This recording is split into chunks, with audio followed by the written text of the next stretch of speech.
Atma Namaste and welcome. Thank you for joining us for this series of esoteric study group on Master Chokosui's book, Existence of God is Self-Evident. Before we start, let us invoke for divine blessing, shall we? Put your hands on your heart. To the divine supreme God, divine Father, divine Mother, we humbly invoke for your great blessings, your divine light, divine love, divine guidance, help, healing and protection. Thank you for the wisdom, guidance, help. We thank you also for illumination. Thank you for the inner strength to continue our spiritual practice. Lord God, thank you for the prosperity and abundance. We thank you. To our beloved and respected teacher, Master Chokoksui, Lord Mahaguruji Mailing, all the great ones, all the holy gurus, holy masters, saints, archangels, holy angels, and spiritual helpers, to our soul, to our divine self, we humbly invoke for your great blessings. We thank you. Thank you for giving us the wisdom and understanding in full faith. With gratitude, take a deep breath. Respect, take a deep breath. To the heart with tremendous love, we thank you. Take a deep breath. Just inhale and exhale. Good. Okay. As we always do in all our study groups, let's do some purification before we start. That way the lessons of the teacher will go deeper into our system, we'll understand it better. Okay, so tap your crown, press the center of your hands, raise your hand like this, focus on your crown, your hands, the soles of your feet. Imagine that you're under salt water up to your knees. So as the divine energy comes down, visualize it being disintegrated, extracted, expelled to the salt water, then into the earth to be neutralized. All right, so shall we? Imagine you're under a waterfall light. Now just chant.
Just be still.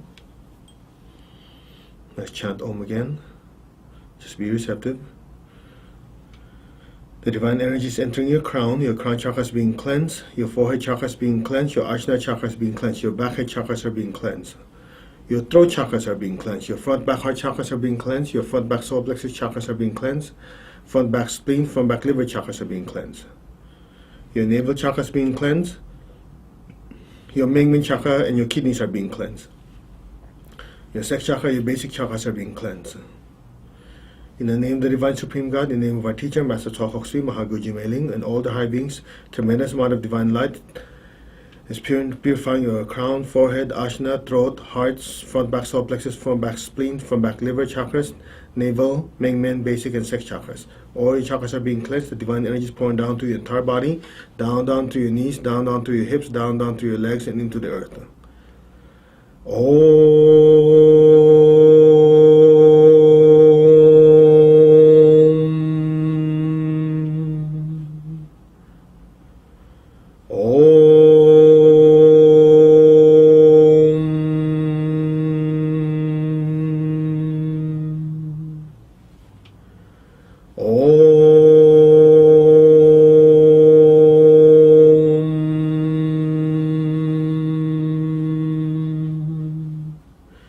obstructing thoughts, energies, ideas, emotions that might hinder you from your spiritual path be completely disintegrated, extracted, expelled, and properly disposed of. So be it.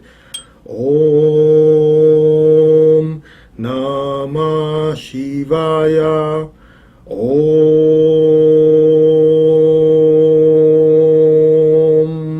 Disintegrate.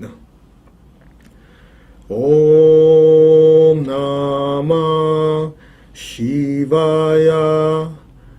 Om. Disintegrate.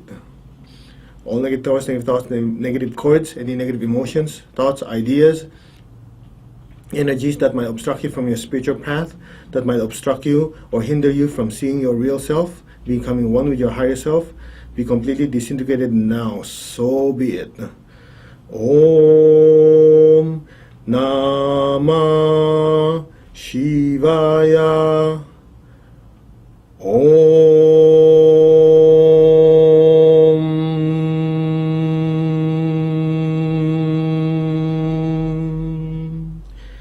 In the name of Master Takoksui, Mahaguru Jumailin, all the great ones, holy gurus, holy masters, saints, archangels, holy angels, spiritual helpers, in the name of the divine supreme God, all these obstructing thoughts, emotions, ideas that hinder you from your spiritual path be completely and permanently disintegrated. So be it.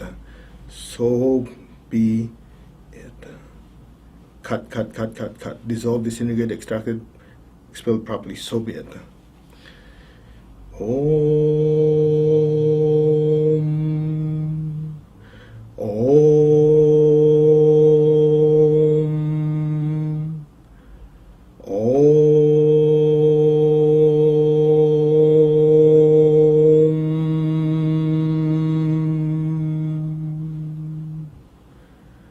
Disintegrate. So be it. Just be still, be aware. Lower your hands, absorb the divine energy, let it flush down any impurities out of your aura and your chakras into the salt water, into the earth. Just be still. Absorb the blessing from the Supreme God. Just be receptive.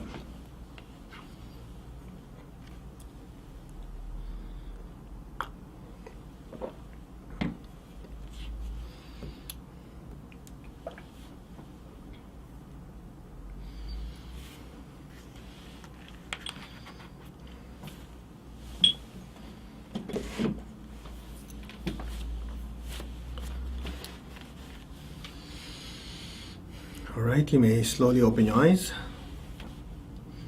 I hope you feel better. Atma Namaste. Why don't you get up and just do some shaking? After that cleansing, a lot of people release a lot of old energy. Sometimes they feel it. And if you sit for too long, more energy pours in, especially with this very, very powerful book. Just talking about it, so much energy comes down. Go ahead and shake, remove the excess, old energy out of your body. We'll wait for you. Go for it. Just shake. Shake, release the stuff out. All right, good. So have a seat. I hope you have your book with you. All right.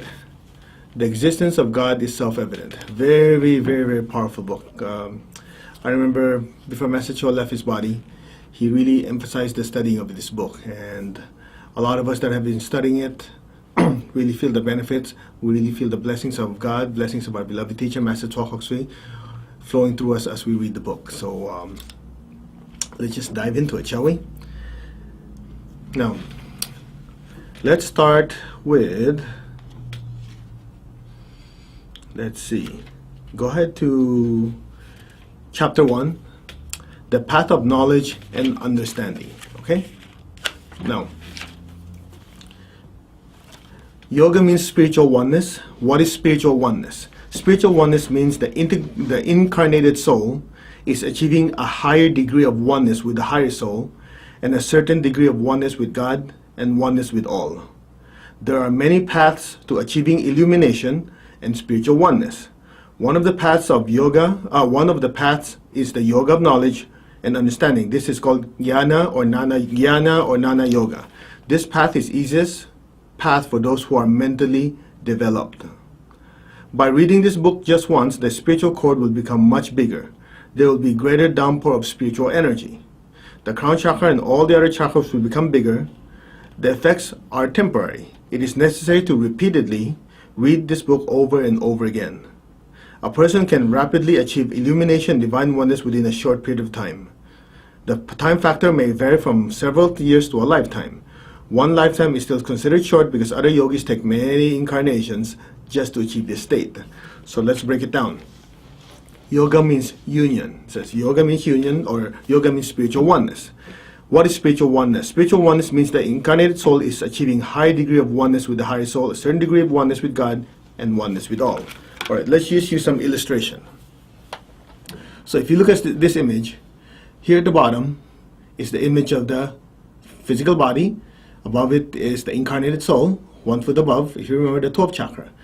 Way, way above here, you have the very, very brilliant golden light. So this light up here is the higher soul, that is the divine spark or the divine self.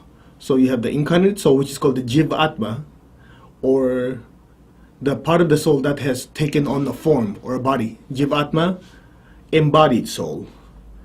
The higher soul, the Atma. The divine spark, Param Atma. Alright. So yoga means union, but there are many unions. The first union that's achieved is between the incarnated soul and the higher soul. So this is soul realization. Okay? Then when the incarnated soul and the higher soul are substantially one, the higher soul becomes more and more one with the divine spark. That's called God realization or divine realization. So if you study the book Achieving Oneness with the Higher Soul, Master Chuakovsky goes through this. Now, what are we talking about here? So yoga means spiritual oneness. So there are different levels of spiritual oneness. So the first one we're trying to achieve first is between the incarnated soul and the higher soul. Then from there to the divine spark. Now, you know, the concept or the teaching of oneness, then there's the technique. So there are many paths to achieving oneness. Now, before we continue, why is it called illumination? If you look at the next page, it says, a person can, by reading the book over and over again, a person can rapidly achieve illumination or divine oneness. Illumination and divine oneness within a short period of time. Now, we've talked about this in previous talks, but why is it called illumination and why is it called enlightenment? Some of you might notice when you sit down, close your eyes, and you meditate, you don't feel the chair anymore. Some of you, when you're meditating, you experience that you're floating in outer space.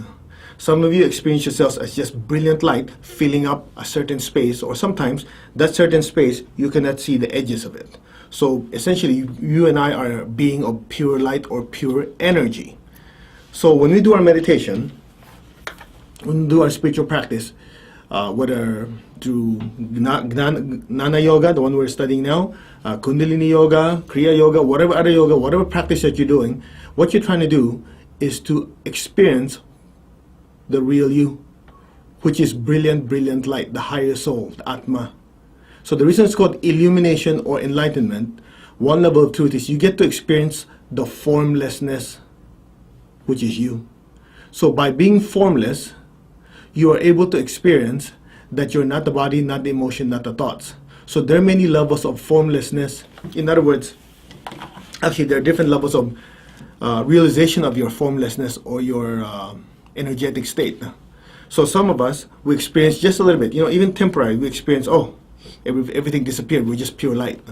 But some of us, we don't experience it, we just experience, something disappeared, but I can still partially feel my chair. I can still partially feel the air around me. Then some people, when you really let go, you experience like you're completely formless, like you're radiating in every direction, 360 degrees, as in every, it's almost like having 360 degree vision, like you can see everywhere, top, down, left, right, everywhere.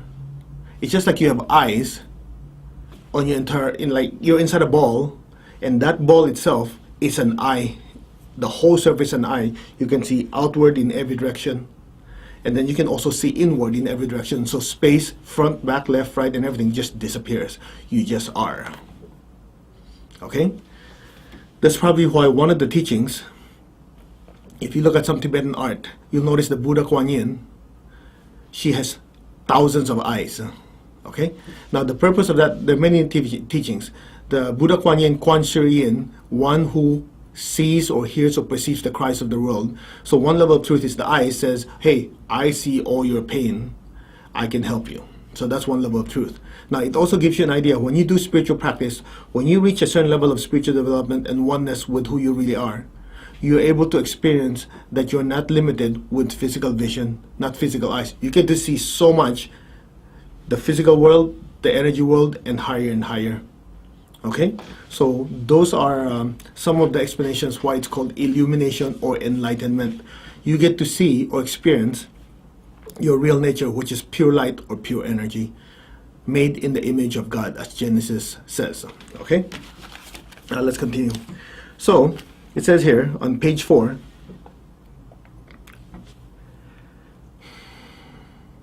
by reading the book just once, the spiritual cord will become much bigger.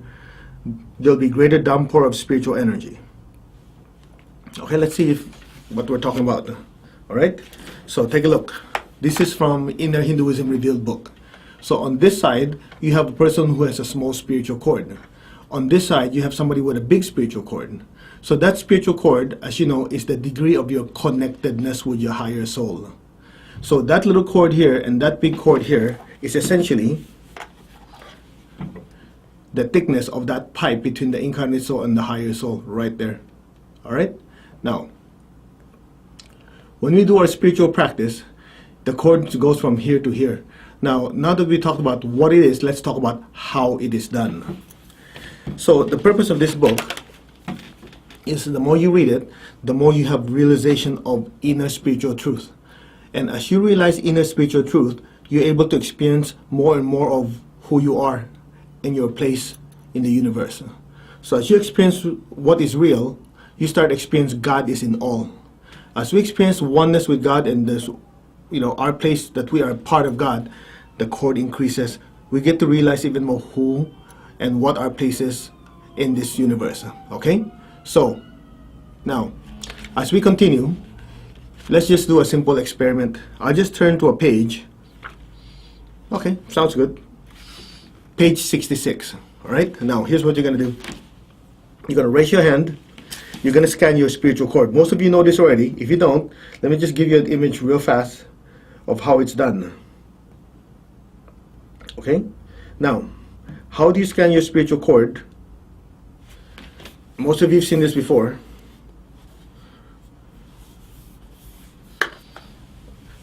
You use two hands to feel the size of that pipe.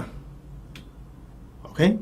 Now, if you're doing this to yourself, the way you do it is you go one hand higher than the other, like that. So the way you would feel it, if you look at the image, visualize your head in front of you. Try to feel the size of your spiritual cord. So here's what we're going to do. Ready? Press the center of your palms. Try to feel the size of your spiritual cord. You can just visualize your head here, visualize your crown, and say the size of my spiritual connection. All right? So, read with me. Keep scanning your spiritual cord. Ready? There is only one supreme God who is omnipresent. The presence of God in the planet Earth is called the planetary God or the planetary Para-Brahman.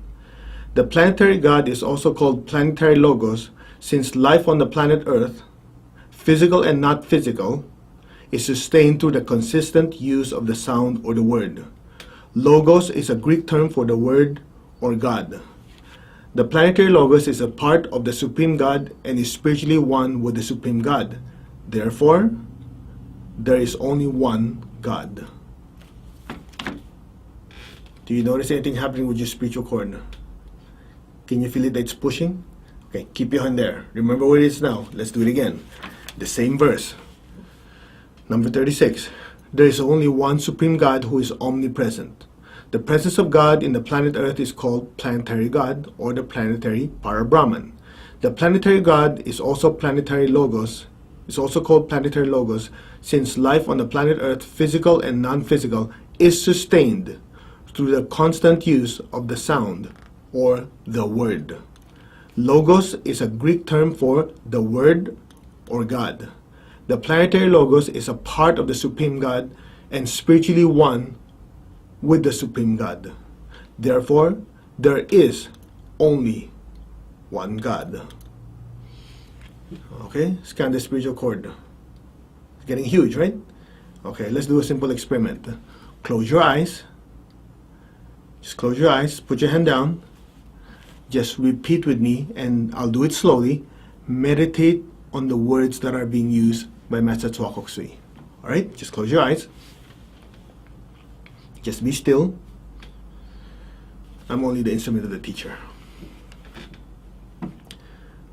There is only one Supreme God who is omnipresent. The presence of God in the planet Earth is called the planetary God or the planetary Para-Brahman. The planetary God is also called planetary Logos, since life on the planet Earth, physical and non-physical, is sustained through the constant use of the sound or the word. Logos is a Greek term for the word or God. The planetary Logos is a part of the Supreme God and is spiritually one with the Supreme God. Therefore, there is only one God. Be still. Be aware. Let go. Now.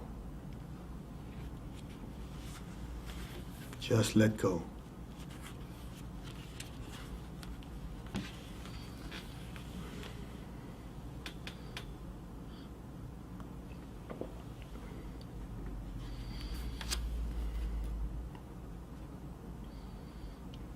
There is only one God.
Let go, let go, let go. Now.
Gently, very slowly, come back to your body.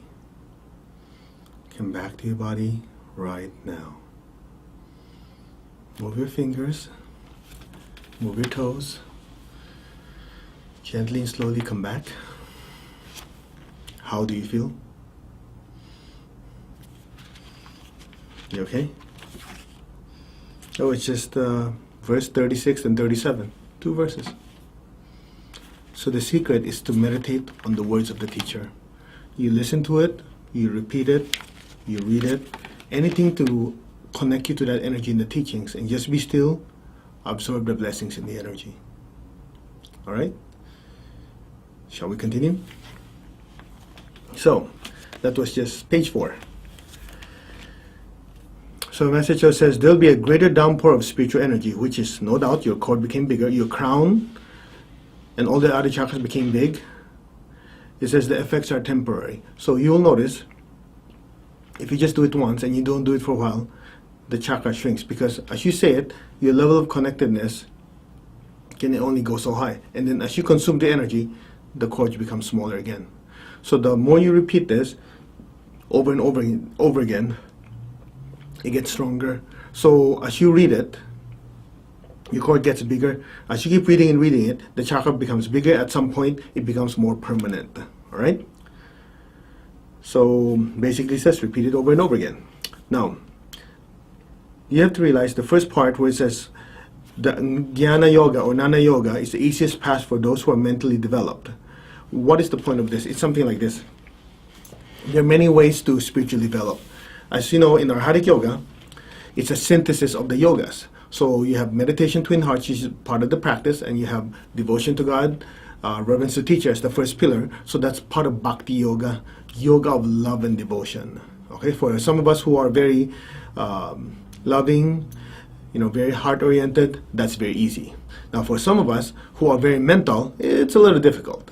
So you have Jnana Yoga. Jnana Yoga or Jnana Yoga is the yoga of knowledge and understanding. But as you read, you meditate. As you meditate, you understand. As you understand, it becomes knowledge. It's just like what you learn in Spiritual Essence of Men class. Message talks about what? Understanding and knowledge. So understanding, you should take this very, very spiritual, very immaterial concepts, and you try to understand it. Okay, what exactly does that mean? As you study it, you understand it, it makes it your, it allows your divine energy to come down, and allows you also to connect to your higher self. So the more you study, the more you meditate, the more you study, the more you take, the closer we become to God, and the bigger the spiritual cord, the stronger the connectedness and knowledge of who we really are. Okay? So, for some of us who are very mental, you're good at details, you're good with understanding concept, Jnana Yoga or Jnana Yoga is for you. So the more you study it, the more you develop. Now, what if you're a Bhakti yogi? You're very loving, you're very devotional, or you practice other forms of yoga. You see, it's something like this. The soul is like a diamond, like a gemstone. You want to polish all the sides. Just like the soul, as we go through different lifetimes, you want to develop different qualities. So the way we develop these qualities is very similar to the way we develop our spiritual connection with God. So there are many different yogas. That's why Arhatic Yoga is the yoga of synthesis. It synthesizes part of our Hatha Yoga, Raja Yoga, Jnana Yoga, Bhakti Yoga, Kundalini Yoga. As we do all these different practices, we are polishing that diamond. So if you are a person who has difficulty in Jnana Yoga or Yoga of knowledge, the more you push yourself. You see, that's the problem. A lot of people don't realize that the weaknesses that we have are the areas that we need to work on. In other words, the areas that we don't feel like doing are actually the areas we need the most. You see, the fact that it's easy for you, that means you've practiced it, you've done it before, either in this lifetime or before. So it works both ways. The ones who enjoy it, hey, let's go for it. The ones who don't enjoy it, you kind of go, I don't know, it's too much thinking. The more you have to push yourself, because that's probably the area that you need the most, or at least one of the higher need areas in our spiritual practice. So shall we move on? Next, page 5. The yoga of knowledge and understanding also requires physical purification and inner purification and character building. Without physical purification, the body may become sick. Without inner purification, the meditator may become psychologically imbalanced. It is also important to generate good karma by doing service and tithing in order to offset one's ancient negative karma. The original title was called Spiritual Findings. Through many years of study, Arhatic Yoga experiments inner experiences and use of mental, intuitive, and higher intelligence and inner transmission, many important spiritual findings can be concluded. All right, so let's go back to page 5. The yoga of knowledge and understanding also requires what? Physical purification and inner purification, or what we remember in our Arhatic Yoga, character building with the 5 virtues. All right, let's talk about it from different levels. Okay, let's talk about it from the energy viewpoint. So a lot of people don't realize, or need to be reminded, part of our spiritual practice is the development or the awakening of the Kundalini. So the Kundalini, this is from the Inner Hinduism book. So the Kundalini is located there, and one of the things that we want to do is bring that Kundalini up safely to the crown, to the brain, to the upper chakras. All right. Now this pathway here can easily be clogged. Okay. So this clog can manifest in many ways. What does that mean? So as you do your spiritual development, the energy comes down. So it cleanses the channel, right? Now, in addition to that, relying on the divine energy coming down, we have to practice the 5 virtues. What are the 5 virtues? Loving kindness, non-injury is the first virtue. Generosity, non-stealing. Accurate perception, correct expression. Constancy of aim and effort. And moderation and non-excessiveness. So as we practice these virtues, each of these virtues, as you remember in our Hatha Yoga level 1 and 2, these are connected to the chakras. Now, if you haven't taken our Hatha Yoga level 1 and 2 yet, let's just talk about one of them: loving kindness and non-injury. This chakra, this virtue is connected to the heart chakra. Loving kindness, non-injury depends on what kind of injury you're talking about. So if it's injury to your thoughts and your words, that's the ajna in the throat. If it's injury with your physical body, the basic chakra. The crown chakra is also affected because that's where the divine energy comes in. So, of course, one more. Emotional injury is when your solar plexus goes crazy and you hurt people with your feelings or with your words that come out because of certain feelings we have. Now, so without inner purification, when you pile up the energy coming in there, we become overloaded. So, for example, let's just talk about it. When the Kundalini energy is being awakened, a lot of divine energy coming down, it cleanses the pipe, but let's say there's just so much in between. So if something gets stuck in the back solar plexus, in the main men, in the basic, in the sex chakra, anywhere there's a blockage, it causes problem. That's why you remember, this is called what? Kundalini syndrome. So in addition to studying the book, okay, studying, we have to continue what we learn in our Hatha Yoga, even in pranic healing, the 5 virtues. All right, very, very, very important. It's interesting that I remember in the last few years, message I was physically around. When he teaches the classes, in the amount of time he is in the class, that's one thing you always stress. He sits down in his chair, then, first few words come out of his mouth, he goes, inner purification is extremely important. In fact, if you remember, one of the things he always emphasizes what? The last 3 instructions. Practice diligently. Purify yourself. Spread the teachings. Remember the last 3 instructions? It is so important that he even named it as one of the things we need to do, which is what? Purify ourselves, or practice inner purification. Because without purification, the more energy that comes in, everything gets magnified. It's just like pouring fertilizer, everything becomes worse. All right? So please remember that. Okay, let's continue. The title, this is page 7. The title was changed to Existence of God is Self-Evident, since this is one of the most important spiritual findings. God's blessing be with you in your search for spiritual truth. So we accept. All right. Chapter 2. Union of Spirituality and Science.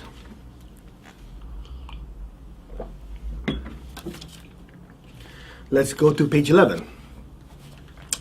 At the present moment, science sometimes seems to be incompatible with spirituality. What we call science is actually physical science. What I mean, having to do with, materials, how the air, the three states of matter. You have solids, liquids, gases. How the solids, liquids, and gases affect each other, how it affects our bodies, and so on and so on. That's physical science. What we call spirituality is actually inner sciences or sciences not dealing with the physical world.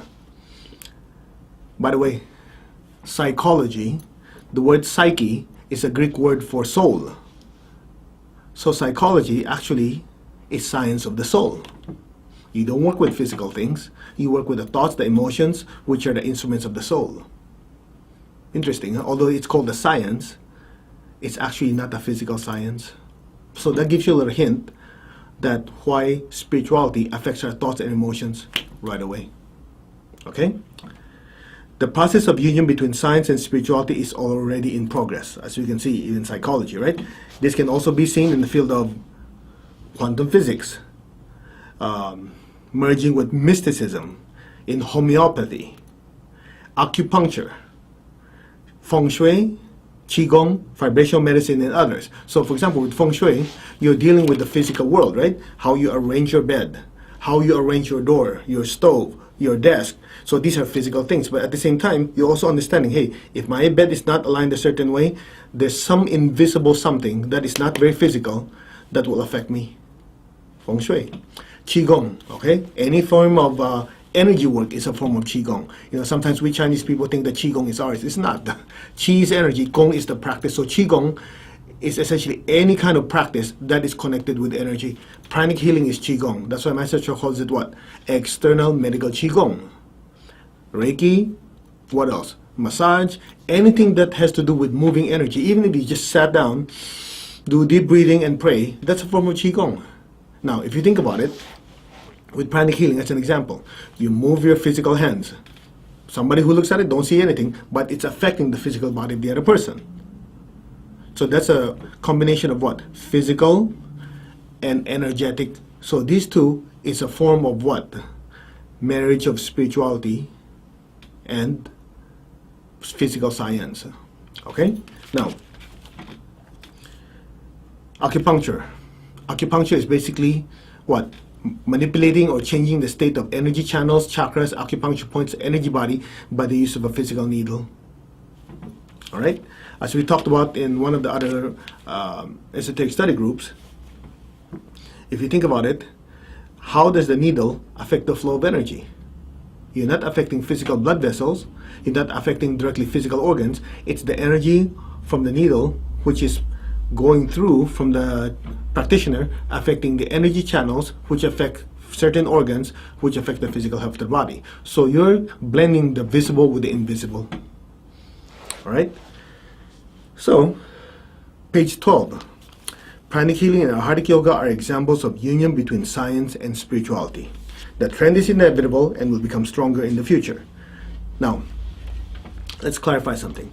Pranic healing and Arhatic yoga are examples of union between science and spirituality. You know, people always ask, what is so special about pranic healing? What is so special about Arhatic yoga? Let's start with pranic healing. There are many, many healing modalities out there. And as we all believe, and as we all know, all healing comes from one source. There's only one God. You know, it manifests to the heart of God, the Vishnu aspect, the preserving, loving aspect of God. That's why a lot of the spiritual teachers are great miraculous healers. Now,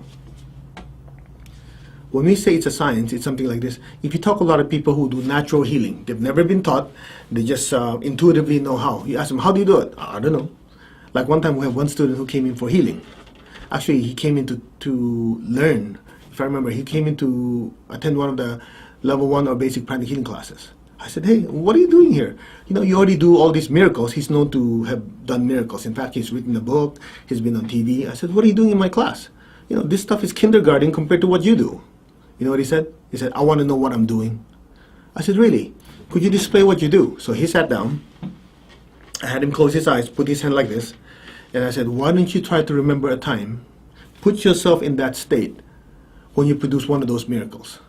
So we started scanning his spiritual cord, we started scanning his aura, and somebody who could see energy, who's clairvoyant, was looking at his energy field. I said, okay, look.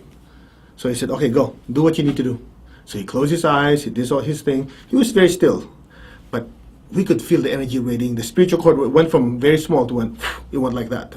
The aura started pushing us back, and I remember one of the people who could see energy says, wow, it's like a gigantic light. It looks like you have an angel behind you. All right. So, after he came back from his state of healing, I said, all right, what did you do? You know, I was an engineer by trade, so I want to know the details, the nuts and bolts, like what did you do, how did you do it, and so on and so on. I said, what did you do? He goes, I don't know. I said, what do you mean you don't know? Come on, you close your eyes, what did you do? Guide me, walk me through it. He said, well, I closed my eyes, I prayed to my angel, and I went shopping. I go, how are you going to duplicate? How are you going to tell anyone, close your eyes, pray to someone, and go shopping? And then he explained that's what he does. After he does his invocation, he mentally goes shopping somewhere, so allow the healing angel to heal through him. So I go, okay, that's nice, that's good. I'm glad a lot of people benefit from that, but it's not it's not what do you call it? Something that you can easily duplicate, because you cannot teach someone, okay, everybody sit down, this is how you heal from now on. There is no science behind it, at least no known science behind it. I'm sure there's a process. Okay, next, you've seen it in church, all right? In a lot of different traditions, they pray, Lord God, thank you for the healing. They do laying on of hands. You ask them what they're doing, they just say, I'm praying, and then God does the healing. That is correct, but there's still a process involved. So what Master Choa Kok Sui did is, after giving the inspiration, the teachings, the wisdom, and the power from his teacher, Mahaguruji Mei Ling, he decided to do experiments. And guess what he found out? All these different miraculous healings done by all these people, there is a science behind it, but it is a hidden science.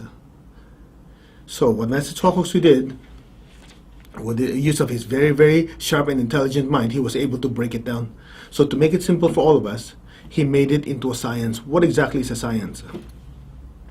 So for healing, for pranic healing, the principles are clearly stated. The body heals itself.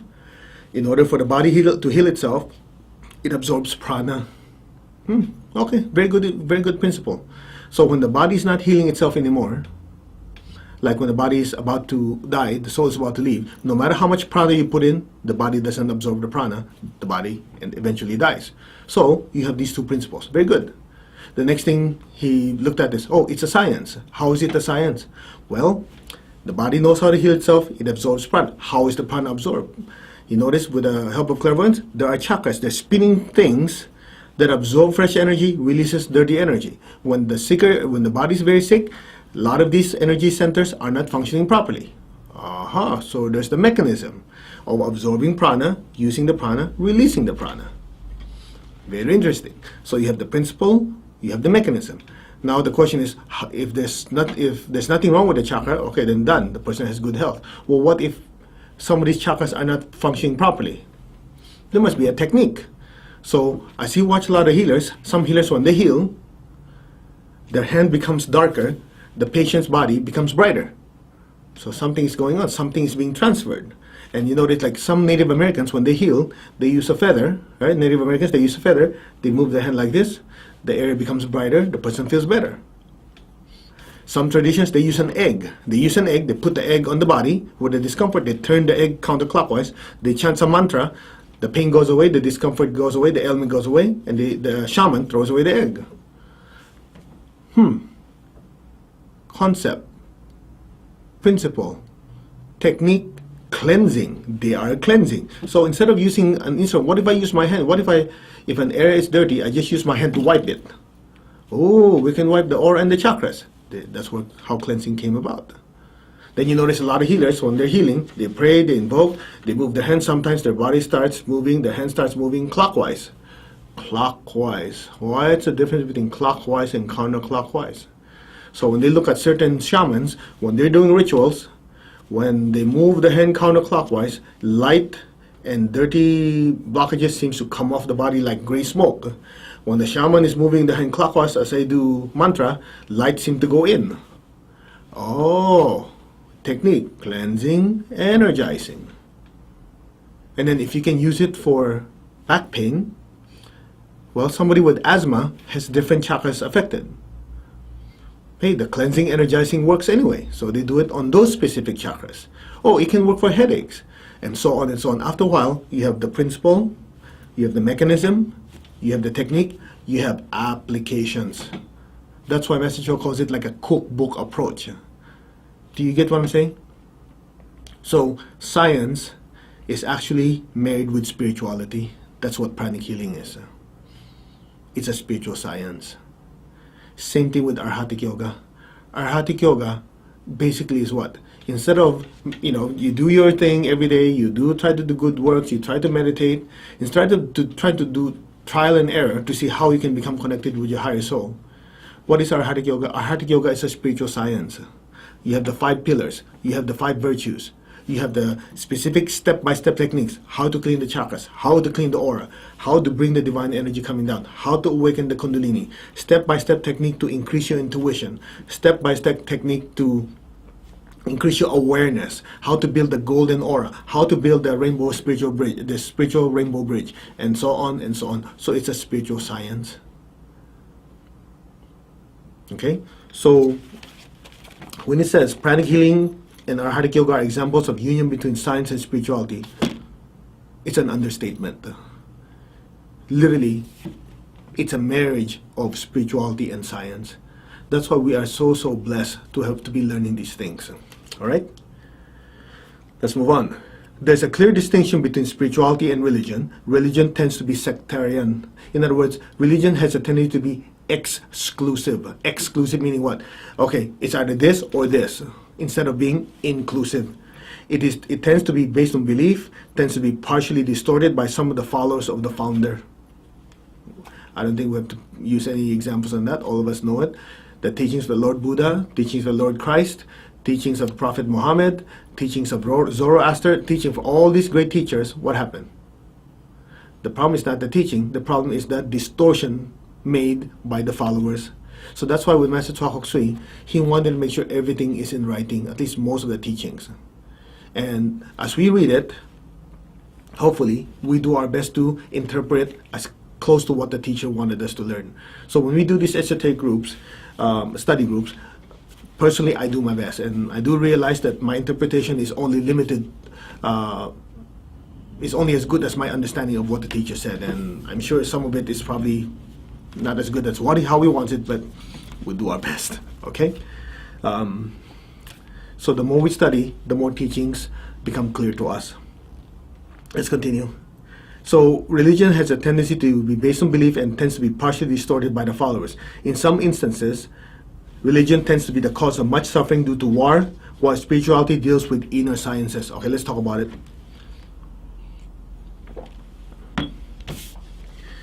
You remember the teaching in the Bible. It says, I am the way, the truth, and the life. Nobody comes to the Father except through me. Okay, you remember that. So, in the Christian tradition, that is interpreted as nobody goes to God unless you become a Christian. All right? So, the purpose of this talk is not to be sectarian and say, oh, that is wrong, this is right. Let's look at a bigger picture. The I am is the higher soul, the Atma. I am the way. So in order for the incarnated soul to become one with the higher, to the divine spark, which is essentially one with God in a high inclusive level, I am the way for the incarnated soul to become one with the divine spark, or the God within you. I am the way. So spirituality talks about the science of union, not only from the incarnated soul and the higher soul, but once that is established, the higher soul becomes the conduit to the divine spark. So that's why it's called what? I am, this big I am here, is the way for the small I am to become one with the super huge I am. So instead of sitting there and say, hey, look, you don't believe me, you'll go to hell. The teacher says what? Look, the inner sciences teach us that another way to look at it, which will include more souls, to let people realize is what? I am one with my higher soul. As I become one with the higher soul, I am one with the divine spark. So I am the truth, the life, I am the way to become one with the Father within. All right? So spirituality deals with inner science, the science of what? How do you become one with your higher soul? From there, how do you become one with your divine spark within you? The science, the step-by-step technique, the principles, the mechanism of how to achieve that. Although there should be separation between religion and state, there should be no separation between state and spirituality. This deals with different countries, and it's more political, so we're not going to go to it in detail. Some political arena says, okay, there should be separation. Some political arena says there is one. Anyway, to do that will just cause more separation. So let's just stick with the teachings, okay? We'll just teach with the inner sciences, and of how the teachings are given to us. So why don't we do this? Let's go to chapter 3. By the way, it'd be better if you have it in front of you so you can read with me directly. All right? Chapter 3. Who am I? All right. It's something like this. Since this is supposed to be Jnana Yoga or Nana Yoga, the yoga of understanding and knowledge, or knowledge and understanding, the very obvious, super obvious first question is, who are we? Right? Before even studying anything else, okay, what is this mug?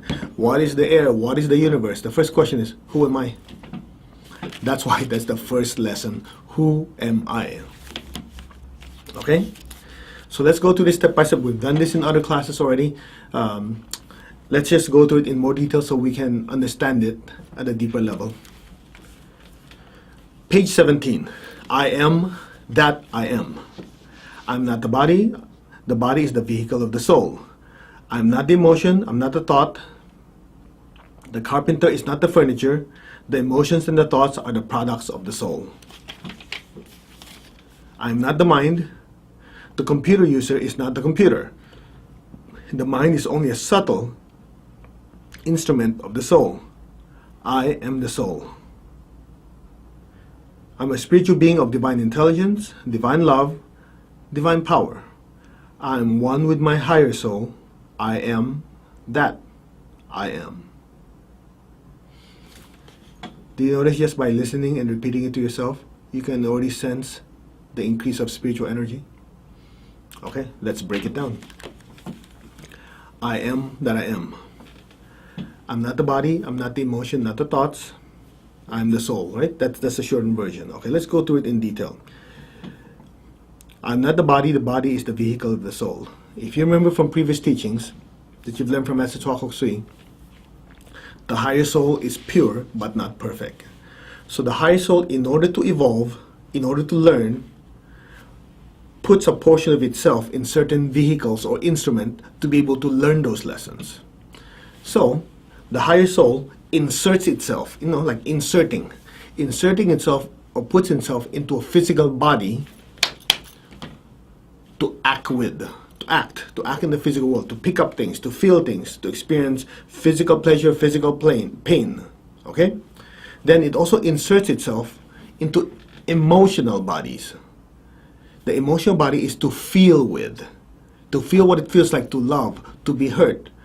What it feels like when I show love to someone, what is the response, to learn the lesson from that interaction. Then it also inserts itself into a certain vehicle called the mental body, so it can process massive amounts of information called thinking, which is done by the mental body. All right. So here's the problem. We've done this many, many times before. The problem is the soul starts to have some form of spiritual amnesia. What is spiritual amnesia? Imagine it puts itself into this glove. The soul forgets, sometimes the incarnate soul forgets that part of it that's inside the glove, it's not the whole soul. It's just a small portion of the soul. But it enjoys it so much, the incarnate soul sometimes enjoys the physical pleasure so much, the emotional drama, the mental understanding of things that are not of God. What happens? It forgets that hand is only part of the whole.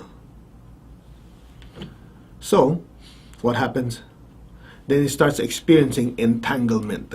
It is so entangled, it forgets who he or she, actually it is a better term, it really is, because soul is neither male or female. It gets entangled and stuck. Now the interesting part is, a lot of us went through some form of tragedy and crisis to be able to dislodge ourselves temporarily. Right? Like some of you went through some form of pain, ailment, sickness, relationship problem, financial problem, whatever problem, to kind of jar you into realization, hey, I'm getting too entangled with the physical, emotional, mental world. I forget that all these things will one day fade away. Even the best feeling, the best relationships, the nicest cars, the nicest things, the best orgasm you have, any of these things, all of these will one day disappear when the soul pulls itself out of the different bodies. Now, instead of waiting for that crisis to happen, what we're doing with the spiritual teachings is to understand who we are ahead of time, so we do not get so entangled in the first place. So when the teaching says, I'm not the body is the vehicle of the soul, the instrument. I'm not the emotion, I'm not the thought. The carpenter is not the furniture.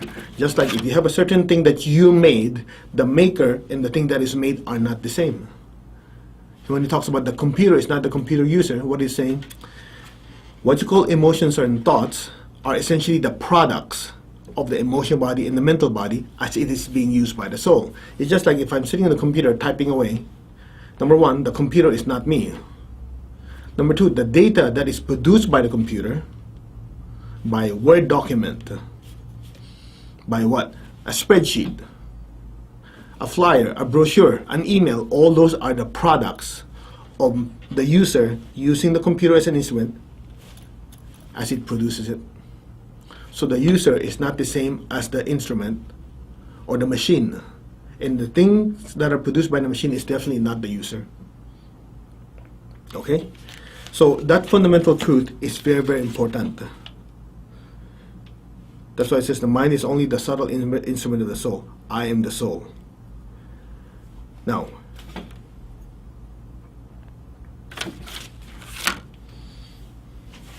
so back to the image again. A lot of times, we get so entangled in the physical body, in the physical world. So when you're so entangled with the physical body, you forget who you really are. At least just the first level. If you cannot even remember who you are on here, why talk about this thing on top? So let's do it again. If you look, this is a vague representation. If you look at the size of the physical body, the incarnated soul, compared to the soul and the divine spark, it's small. Actually, if you were to draw this to scale, it's probably, each of these are probably 10 to 100 times larger in volume than the one below. So literally, the incarnated soul, inside the physical body, emotional body, is just a small part of the real you. And even a small part of the real you. Can our minds absorb this kind of information? We try. Now, so let's go back to the teaching. The incarnated soul says to the higher soul, I am that. The higher soul says, yeah, that I am. So it's something like, I am that. And the higher soul says what? Yes, that you're pointing is you. So the incarnated soul says, I am that. The higher soul looks down and says, yep, that I am. We are one.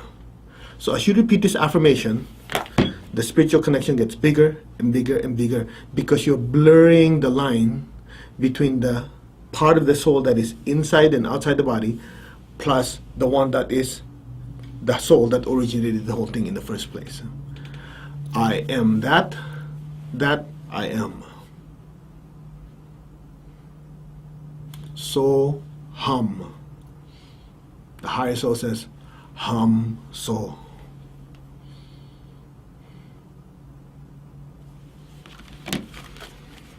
Did that click? Next part. I'm a spiritual being of divine intelligence, divine love, and divine power. I am one with the higher soul. I am that I am. Let's break it down. I am one with my higher soul. Before that, it says, I'm a spiritual being of divine intelligence, divine love, and divine power. Okay, let's break it down. The first part says, I'm not the body. I'm not the emotion. I'm not the thoughts. Right? So you're saying who I'm not. I'm not the physical body. I'm not the emotional body. I'm not the mental body. Then the second part of the prayer or the affirmation says, I'm a spiritual being of divine intelligence, divine love, and divine power. So let's play it out. I'm a spiritual being of divine power.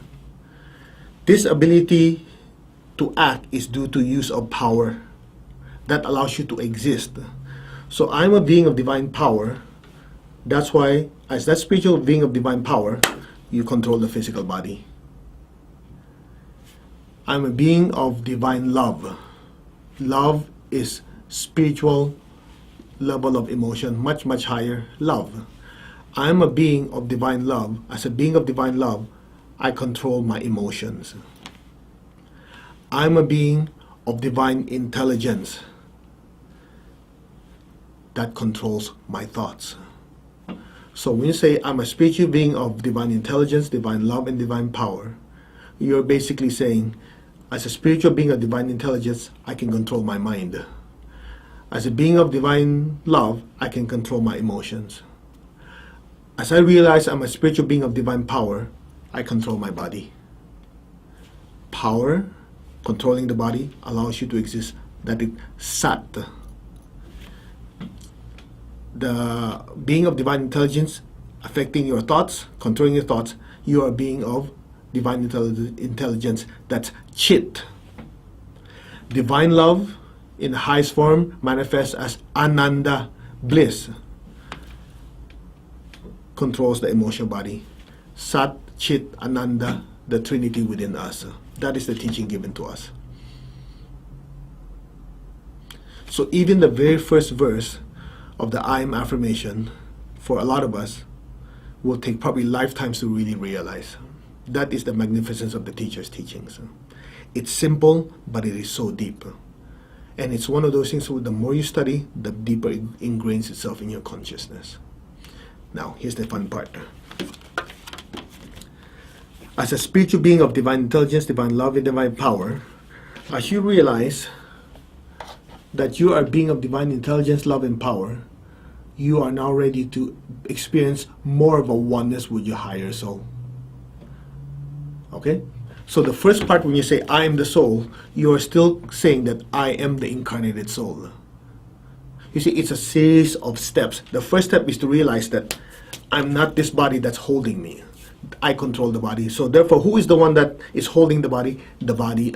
Who is the one that's controlling the soul, holding the soul? It's the physical, emotional, mental body. We get trapped in it. So the first part in the teaching is, hey, this is not me. As you start realizing, hey, I'm the soul.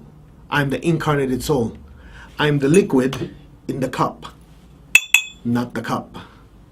So that's the first step. As you realize that, hey, I'm not the body, the emotions, the thoughts. I, the soul, the incarnated soul, control the body, the emotions, the thoughts. That's the very first step.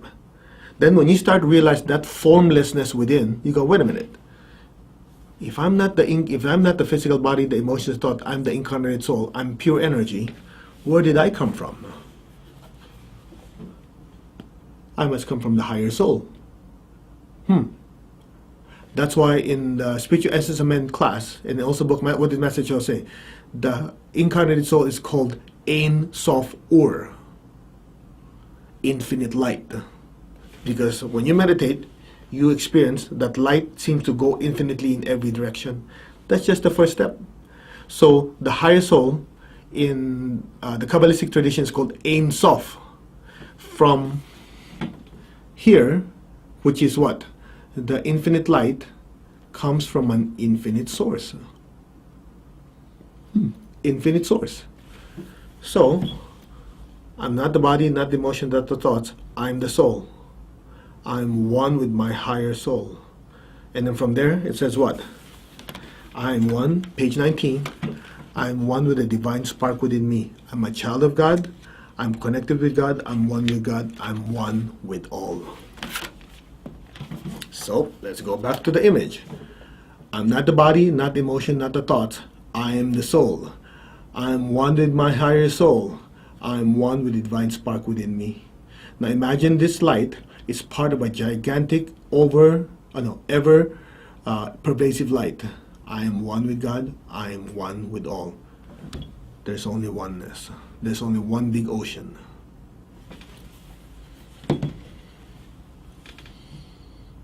Now if you think about it, it's mind-boggling. We're only in chapter 1.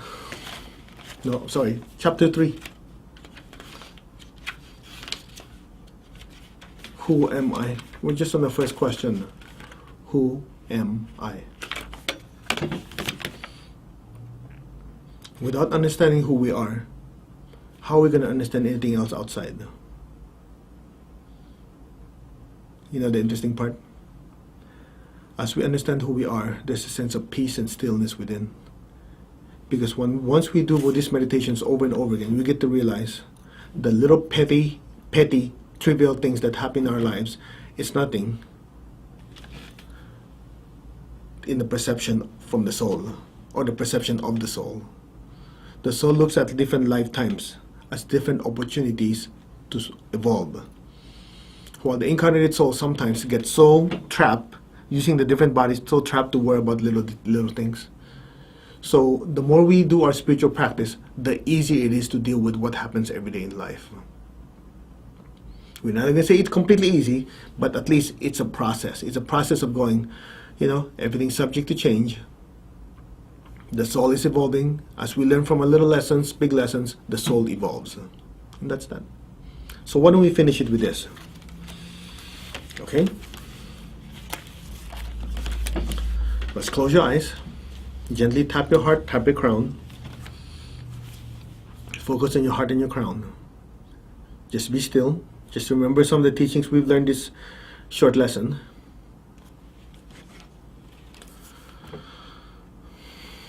Repeat with me. I am that I am. I'm not the body. I'm not the emotion. I'm not the thoughts. Raise your awareness higher, higher. I am the soul. I'm a spiritual being of divine intelligence, divine love, and divine power. Be still, be aware. I am that I am.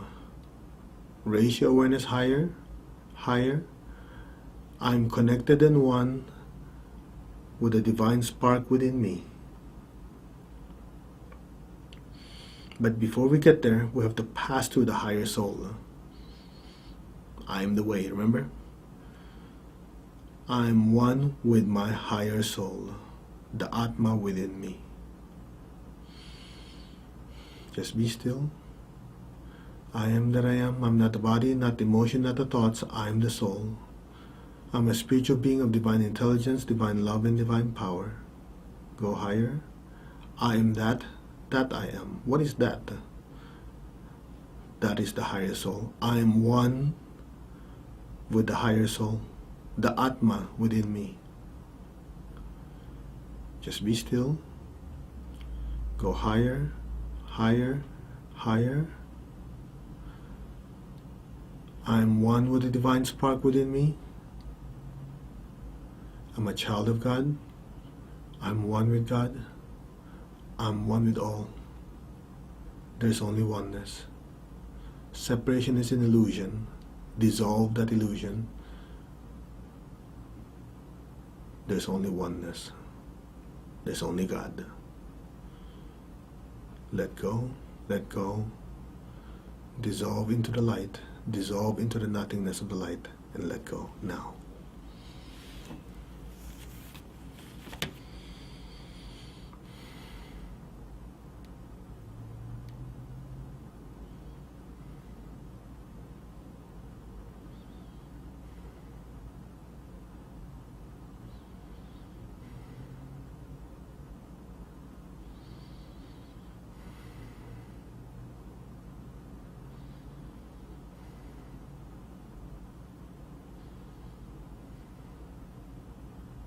We are one. There's only oneness.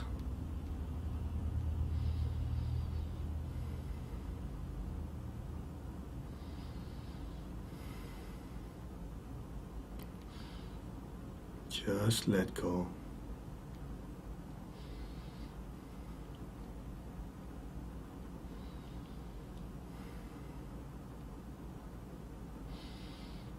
We are one with our beloved teacher, Master Chok Sui. We are one with Mahaguruji Meling. We are one with all the spiritual elders. We are one with all the spiritual teachers. Go higher. We are one with all. We are one with the planetary logos.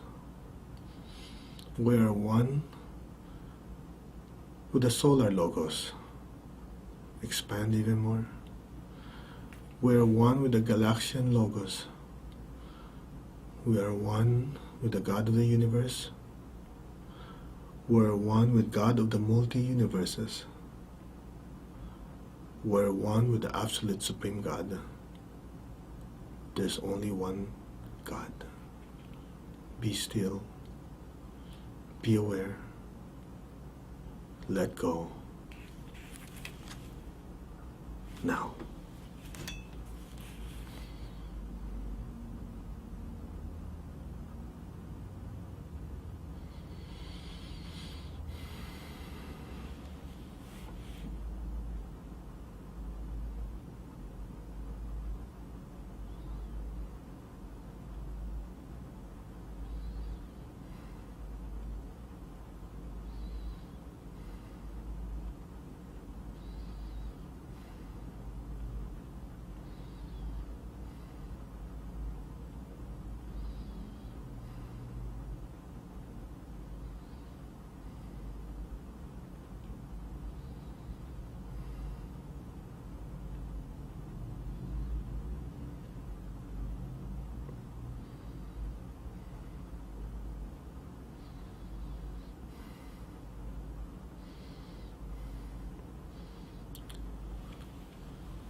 Namaste to all of you. In the name of our beloved teacher, Master Chohok Sri Mahaguruji Meli, and all the high beings, Namaste to all. God's presence in all.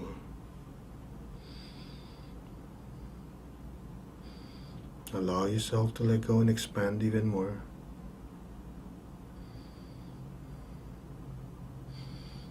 Until you experience the pure nothingness, Sunya, Kong, pure energy, pure consciousness, which is God.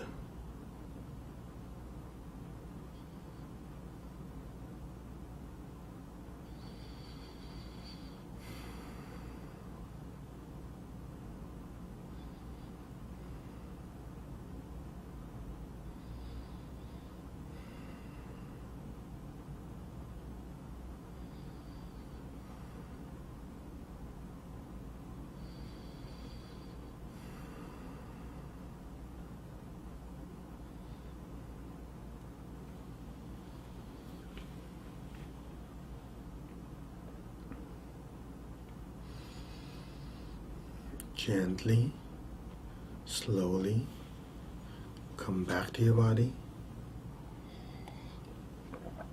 Move your fingers, move your toes. Slowly, gently come back. Raise your hands in blessing position. Let's release the excess energy. Focus on your crown, your hands and your feet. Allow the blessings to flow through you. Bless the entire earth, especially bless Master Chohok Sui's Pranic Healing, Arhatic Yoga, and all the people who are authorized to share and teach these teachings. May these blessings spread out throughout the entire earth. So be it. Let's do the great invocation. From the point of light within the mind of God, let light stream forth into the minds of every person and every being, the entire earth. Let light descend on earth.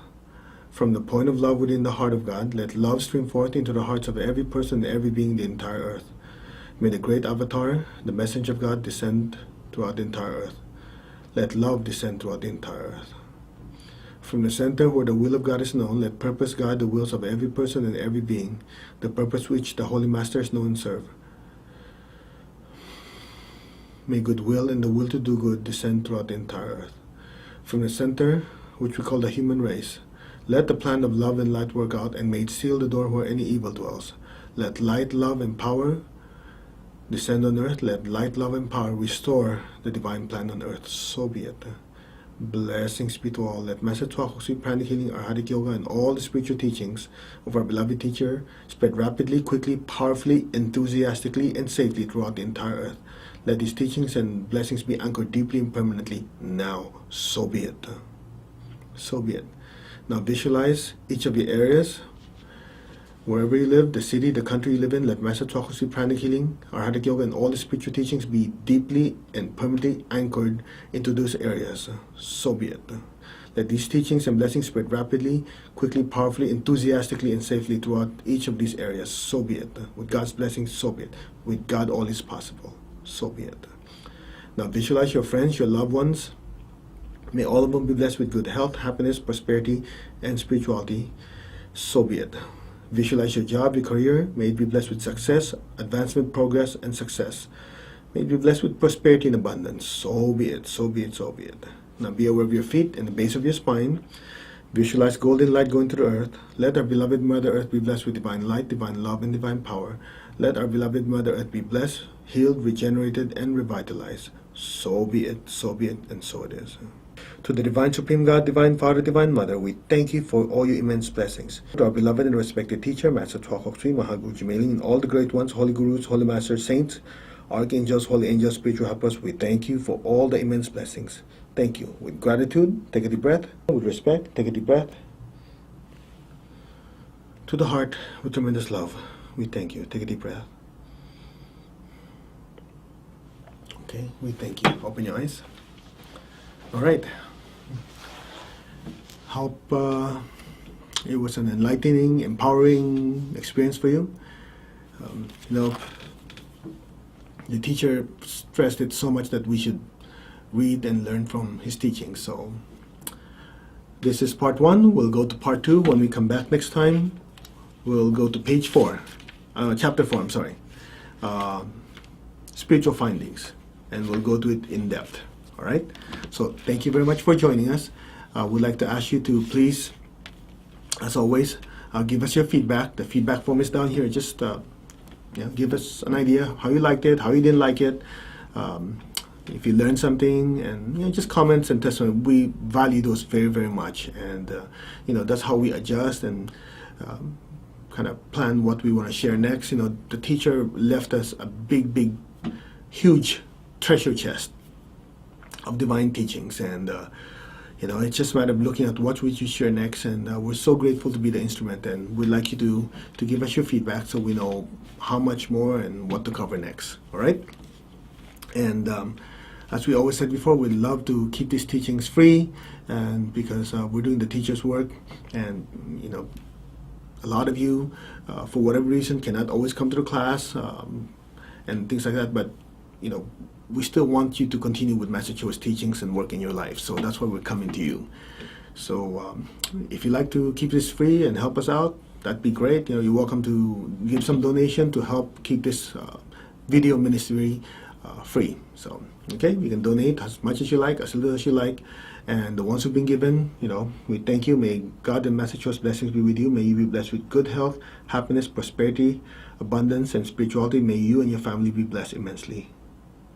In Master Cho's name, so it is. All right? So thank you. Thank you very much. And we'll see you next time. Okay? Bye.